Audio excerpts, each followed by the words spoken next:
Салам достор, бүгін біз болсо 8-ci сабакты өтөбүз. 8-ci сабактын темасы do while болот.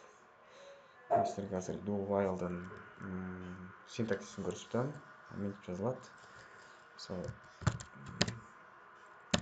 do деп туруп бир мындай чек ачылат.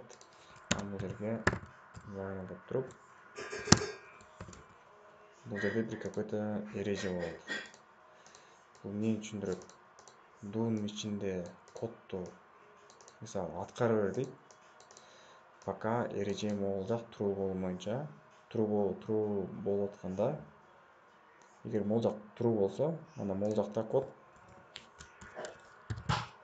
жерде код аткарыла берет да. Качан могул жер false болуп калат, мисалы false болуп калат, ошондо гана могул жакта код, могул жак циклдан чыгат. Бул жерден уже дальше башка код аткарылат да. Мисалы мынтсек болот. Бир переменный int a деп туруп барабар 7 дейлик. Бул жерге мисалы Java код дейлик. Java код деп туруп a минус деп коелук. Бул жерге болсо a ушуну эле чек болот, мынтсек болот. Эми азыр бул кодду аткарып көрөлүк. Бул жерге Java код мисалы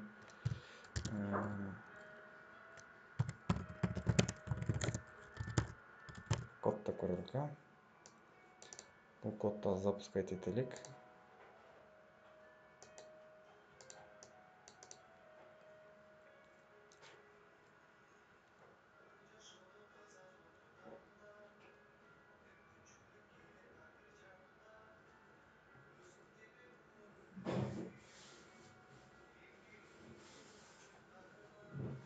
Мына достор, бул жерде эмне болду?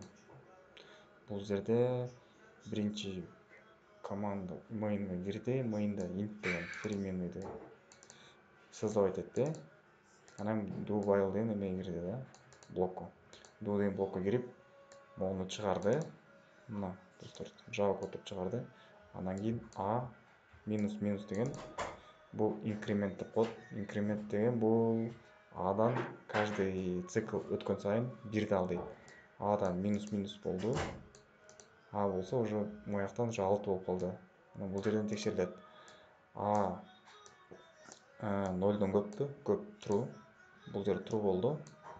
Мисалы бул жер true болду. True болгондон кийин кайра бул жака келди. Бул жерге келди, do'га кирди. Do'га кирип могуну чыгарды экинчисин уже. Мисалы мынтеличи. Так. А дейбиз. Эми запускай көрөлүк.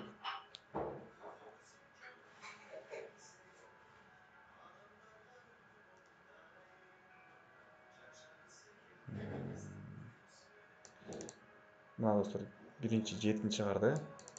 Анан кайра өтүп бул жерге текшерди. Бул жер болсо бул жер true болду. Анткени a барабар 6. A 0дон көп true болду. Кайра өттү. Java код 6 деди. Кайра өтүп, ушинтип өтүп, анан кийин акыры могул жер 0 болот. 0 болгондо бул жер уже false болот. False болгондо бул блоктон чыгат, do while блоктон чыгат, анан кийин могул код аткарылат. Мына достор, бул код бул жактан уже чыгарды. Ушуну менен достор, биздин 8-ci сабак аяктады do while темасы менен. Сиздер ойлодум, түшүндүңүз деп ойлойм. Эгер түшүнбөсөңөр, интернет тармакта көп аябай маалымат бар бул тема боюнча. Ошол жерден дополнительно өзүңөр кирип изилдесеңер болот. Анда эмес, көрүшкөнчө достор.